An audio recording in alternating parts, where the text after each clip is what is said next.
প্রার্থীদেরকে আমরা ৩০০ আসনে মনোনয়ন দিতে পারি। ভারত তাদের জায়গা থেকে ভারতের সাথে বাংলাদেশের সম্পর্ক থাকবে না এমনটি নয়, সম্পর্ক থাকবে, কিন্তু এই সম্পর্ক হবে শ্রদ্ধার এবং সমতার।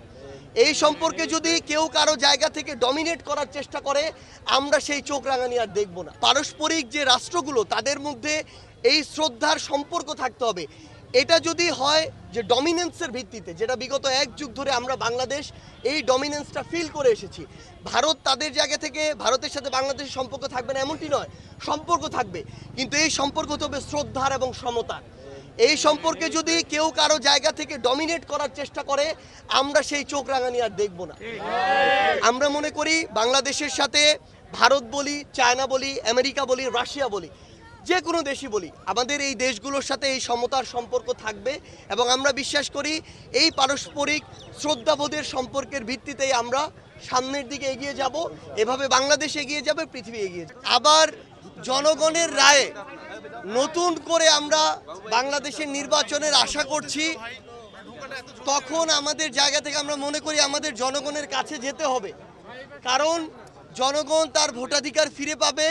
আমরা জনগণের সরাসরি ভোটের মাধ্যমে নির্বাচিত হয়ে জনগণের প্রতিনিধিত্ব করতে আমরা সংসদে যেতে চাই।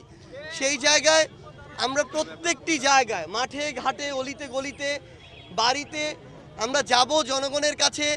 আমরা যা করতে চাই, বাংলাদেশকে নিয়ে যে স্বপ্নগুলো দেখি, আমাদের যে প্রত্যাশা, সেগুলো তুলে ধরতে, এবং জনগণ আসলে কি চায়, এত ত্যাগের পরে, রক্তের পরে যে নতুন বাংলাদেশে, এই বাংলাদেশে তাদের চাওয়া কি, সেগুলো শুনতে আমরা তাদের কাছে যাব। আমরা সেই কাজগুলোই করছি।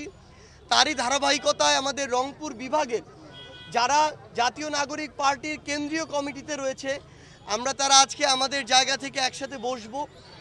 আমরা আজকে থেকে আমাদের এই সাংগঠনিক যে কার্যক্রম সেটি শুরু করব। সেই লক্ষ্যেই আসলে উত্তরাঞ্চলের মুখ্য সংগঠক হিসেবে আজকে রংপুরে আসা, এবং আমরা আমাদের জায়গা থেকে মনে করি যে আমাদের চোখের সামনে ওই জুলাই আগস্টে যে রক্তাক্ত নিথর দেহগুলো ছিল, লাশগুলো ছিল, সেগুলোকে যদি আমরা সামনে রাখতে পারি, তাহলে আমরা এই 24শে জুলাইয়ের অভ্যুত্থানের যে স্পিরিট, সেটা থেকে কখনো বিচ্যুত হব না, এবং আমরা জনগণের চাওয়া অনুযায়ী আগামীর বাংলাদেশে কাজ করে যেতে পারবো।